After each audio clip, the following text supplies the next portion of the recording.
Hello friends, स्वागत है आप सभी का मेरे YouTube channel one more try पर। फ्रेंड्स, आज का वीडियो बहुत ही ज़्यादा इम्पोर्टेंट होने वाला है क्योंकि आज की वीडियो में मैं आपको गोल्ड से संबंधित कुछ महत्वपूर्ण जानकारी देने वाला हूं। जो सवाल गोल्ड को लेकर के एक आम आदमी और एक गोल्ड व्यापारी के मन में हमेशा बने रहते हैं, उन सभी सवालों का जवाब आपको इस वीडियो में मिल जाएगा। बस बने रहिए वीडियो के अंत तक। फ्रेंड्स, आज के वीडियो में हम जानेंगे गोल्ड की रेट कैसे डिसाइड होती है और कौन इसको निश्चित करता है। दूसरा, गोल्ड बार कितने तरह का होता है, उनमें क्या क्या फ़र्क होता है। तीसरा, गोल्ड कैरेट क्या होता है। चौथा, हॉलमार्क क्या होता है और सरकार ने हॉलमार्क के लिए क्या क्या नियम बनाए हैं। तो फ्रेंड्स, सबसे पहले हम जानते हैं गोल्ड बार कितने तरह का होता है और उनमें क्या क्या फ़र्क होता है। भारत में गोल्ड बार ज़्यादातर बुलियन व्यापारी और बैंक ही बेचते हैं और ये गोल्ड बार अलग अलग वजन के हो सकते हैं जो 1 ग्राम से लेकर 1000 ग्राम तक होते हैं। भारत में गोल्ड बार 2 तरह की शुद्धता के चलते हैं, 999 शुद्धता के जिनको प्योर गोल्ड भी बोला जाता है और दूसरे 9950 शुद्धता के जिनको स्टैंडर्ड गोल्ड भी बोला जाता है। 9950 शुद्धता वाले गोल्ड बार में 0.50% गोल्ड के अलावा दूसरा मेटल होता है जो सिल्वर कॉपर हो सकता है। दोनों गोल्ड बार की रेट भी अलग अलग होती है। 9950 शुद्धता वाला गोल्ड 999 शुद्धता वाले गोल्ड से थोड़ी कम रेट पर उपलब्ध होता है।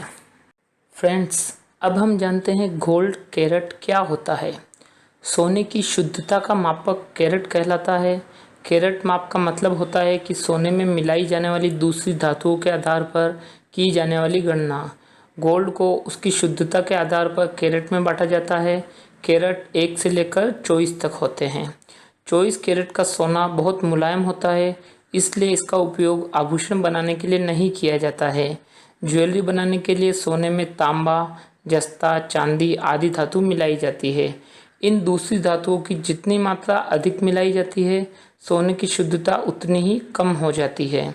सोने में शुद्धता कम होने से उसमें कठोरता आ जाती है। कठोरता जितनी ज़्यादा होगी, उस सोने पर डिजाइन को बनाने में उतनी ही आसानी हो जाती है। हमारे देश में ज्वेलरी बनाने के लिए ज़्यादातर 18 से 22 कैरेट सोने का इस्तेमाल किया जाता है। 100% में 24 कैरेट होते हैं, या फिर ऐसे कह सकते हैं कि 100/24 इक्वल्स टू 4.1666% शुद्धता का 1 कैरेट होता है। उदाहरण के लिए 18 कैरेट ज्वेलरी में 100/24 मल्टीप्लाइड बाई 18 इक्वल्स टू 75% की प्योरिटी होती है। इसी तरह 22 कैरेट ज्वेलरी में 100/24 मल्टीप्लाइड बाई 22 इक्वल्स टू 91.66% की प्योरिटी होती है। इसी तरह 14 कैरेट ज्वेलरी में 100/24 मल्टीप्लाइड बाई 14 इक्वल्स टू 58.33% की प्योरिटी होती है। इसी तरह से आप किसी भी ज्वेलरी की प्योरिटी के हिसाब से कैलकुलेट कर सकते हो कि यह ज्वेलरी कितने कैरेट की है। जैसे यदि कोई ज्वेलर बोलता है कि ये ज्वेलरी 91.6 हॉलमार्क ज्वेलरी है, तो आप इसमें 4.1666 का भाग दे करके पता कर सकते हो कि ये ज्वेलरी कितने कैरेट की है। फ्रेंड्स, अब हम जानेंगे हॉलमार्क क्या होता है और सरकार ने हॉलमार्क के लिए क्या क्या नियम बनाए हैं। हॉलमार्क क्या होता है? Hallmark bureau of India standard द्वारा लॉन्च किया गया एक स्टैंप है और ये सोने और दूसरी कीमती चीज़ों पर शुद्धता की मोहर लगाता है और बताता है कि आपके द्वारा खरीदा गया सोना कितना खरा है और कितना शुद्ध है। हॉलमार्क में शुद्धता की पूरी गारंटी होती है। सोने में मिलावट और धोखाधड़ी से बचने के लिए सोने की शुद्धता की जांच करना जरूरी है। हॉलमार्क लगे ज्वेलरी को खरीदकर आप मिलावटी सोने की समस्या से बच सकते हैं। उपभोक्ता ज्वेलर द्वारा तैयार की गई ज्वेलरी हॉलमार्क केंद्र भेज सकता है और हॉलमार्क केंद्र ज्वेलर की घोषणा के मुताबिक ज्वेलरी की बताई गई या उस पर लिखी गई शुद्धता की जांच कर सकता है और उस पर BIS लोगो, हॉलमार्क सेंटर का मार्क, शुद्धता का मार्क, ज्वेलर का मार्क और आभूषण बनाने के वर्ष की स्टैंप लगाई जाती है। कुल मिलाकर उस पर 5 लोगो होते हैं जो ज्वेलरी की शुद्धता को प्रमाणित करते हैं। अगर ज्वेलर द्वारा बताई गई शुद्धता और हॉलमार्क सेंटर द्वारा बताई गई शुद्धता में अंतर पाया जाता है तो ज्वेलर पर कानूनी कार्रवाई की जा सकती है। नियमों के अनुसार ज्वेलर को न केवल उसकी शुद्धता का माल वापस करना होगा, बल्कि उसे इन्वेस्टिगेशन शुल्क भी अदा करना पड़ेगा। गोल्ड ज्वेलरी को खरीदते समय सोने की शुद्धता की जांच जरूर कर लेनी चाहिए। हॉलमार्क आभूषण पर ये 5 चिन्ह अवश्य देखें।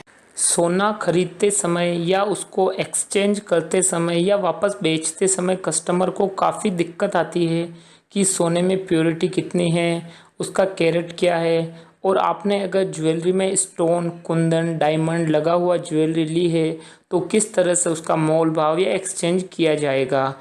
ये क्लैरिटी लाने के लिए सरकार ने हॉलमार्क को अनिवार्य किया है। हॉलमार्क में सरकार ने सिर्फ 22, 18 और 14 कैरेट के गहनों को ही अनुमति दी है। इसका मतलब अब कोई भी ज्वेलर्स सिर्फ इन 3 हॉलमार्क वाले गहनों को बेच पाएगा। हॉलमार्किंग का खर्च सिर्फ 35 रुपये प्रति आभूषण सरकार ने निर्धारित किया है। फ्रेंड्स, अब हम जानेंगे गोल्ड की रेट कैसे डिसाइड होती है और कौन इसको निश्चित करता है। सोने की कीमतें हर रोज़ बदलती रहती है।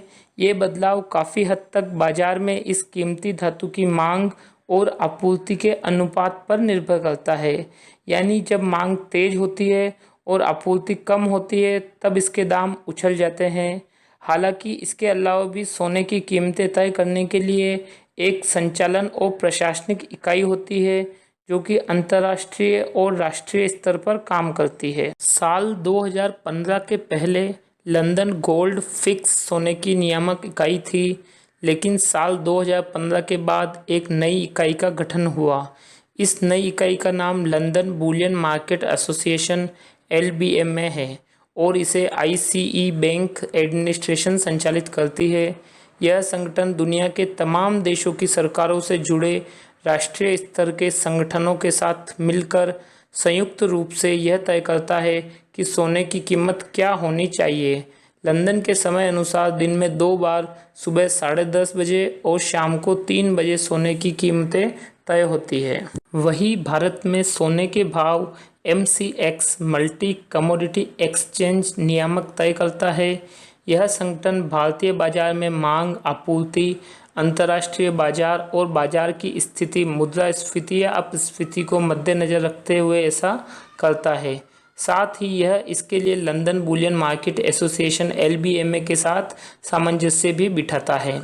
बाजार में आप जिस कीमत पर सोना ज्वेलर्स से खरीदते हैं वह स्पॉट प्राइस यानी हाजिर भाव होता है।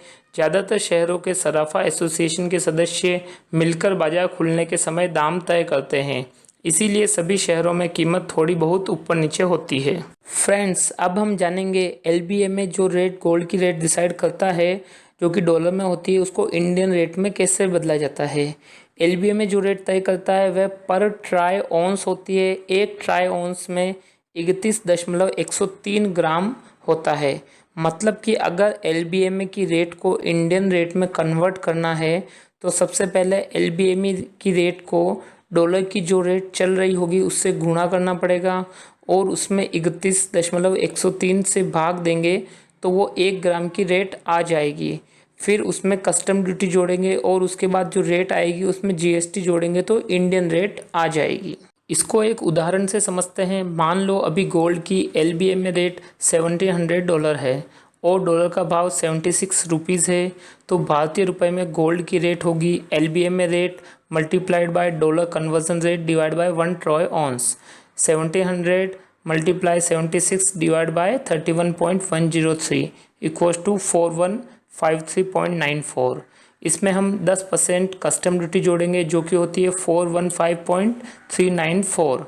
इन दोनों का टोटल आता है 4569.334। इसमें हम GST जोड़ेंगे 3% जो कि होती है 137.080। तो इनका टोटल आता है 4706.414। तो भारतीय बाजार में 1 ग्राम गोल्ड की रेट होगी 4706 रुपये। फ्रेंड्स, अगर आपको वीडियो पसंद आया हो तो प्लीज़ वीडियो को लाइक करें, इस वीडियो को अपने दोस्तों के साथ शेयर करें और भी आपको किसी टॉपिक पे वीडियो चाहिए हो तो प्लीज़ कमेंट करके बताएं। फ्रेंड्स, आप चैनल को सब्सक्राइब करना ना भूलें। आपका एक सब्सक्राइब ही मुझे मोटिवेट करता है अगला वीडियो बनाने के लिए।